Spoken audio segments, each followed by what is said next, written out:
CT, da empresa de Correios e Telégrafos.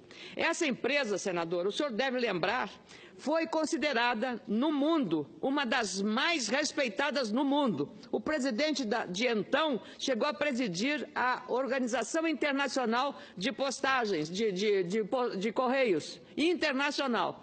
E o Correio era padrão.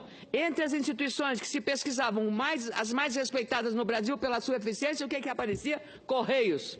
E essa empresa está há 220 anos estatizada.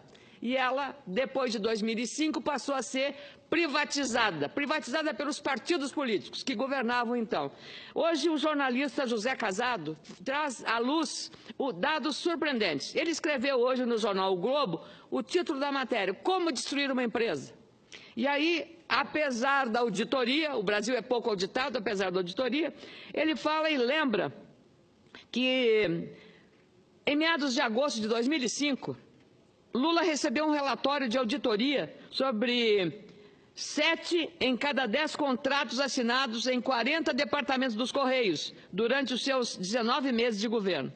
Em valor, correspondiam a 2/3 do faturamento anual. O documento descrevia 525 tipos de irregularidades, a maior parte classificada como de alto risco para a empresa. No desgoverno, gastaram-se 13 bilhões de reais, corrigidos pelo IGPM, em equipamentos e tecnologias sem análise de viabilidade técnica, de custos e de condição jurídica, alguns com pagamentos antecipados e sem comprovação. Num deles pagou-se 178 milhões de reais por uma avaliação de gestão.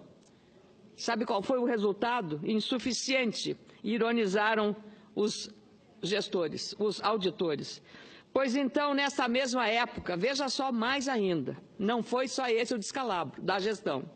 Numa empresa padrão internacional que hoje oferece mau serviço porque os trabalhadores, os funcionários dos Correios, não têm qualquer estímulo para estar ali trabalhando. Nessa mesma época, o Fundo de Pensão dos Correios passou grande parte dos seus recursos à gestão da Atlântida Administradora de Recursos, em parceria com o Banco Mellon dos Estados Unidos. Mais tarde, o Postales descobriu que o dinheiro havia evaporado na compra de títulos sem valor qualquer da Venezuela e da Argentina.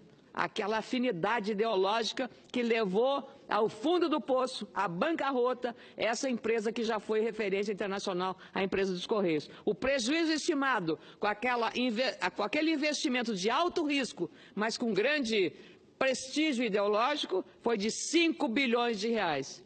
Enquanto isso, o caixa da empresa era drenado em mais de 5 bilhões para socorrer o governo da ex-presidente Dilma Rousseff sob a forma de pagamento de dividendos à União. Ou seja, tudo contabilidade arrumada de jeito para justificar o injustificável. E, claro, vale lembrar também, senador Zé Medeiros, que à época, veio aquela CPI dos Correios, lembra, senador? A CPI dos Correios lá da Câmara. Quem era o presidente da Comissão Especial? Delcídio Amaral. O relator, Osmar Serralho. E aquela CPI custou o mandato de José Dirceu, que hoje teve a sua pena ampliada pela Justiça Federal da 4ª Região em Porto Alegre, na Operação Lava Jato. Então, é preciso trazer à tona essas questões, porque isso é muito grave. É a drenagem do dinheiro público, é a destruição de uma empresa com uma gestão absolutamente irresponsável, para dizer o mínimo, senador. Irresponsável com o dinheiro público. E agora, o rombo no fundo de pensão, que foi pago pelos servidores, o rombo somente em 2014, segundo a revista Época, foi de 5,6 bilhões de reais, que obriga o pagamento de contribuições extras, ou, portanto, dos próprios funcionários, sobre o valor da aposentadoria, da pensão ou do valor previsto para o benefício. Nesse percentual de quase 18%, também está incorporada a contribuição para cobrir o déficit de 1 bilhão de 2012 e 2013.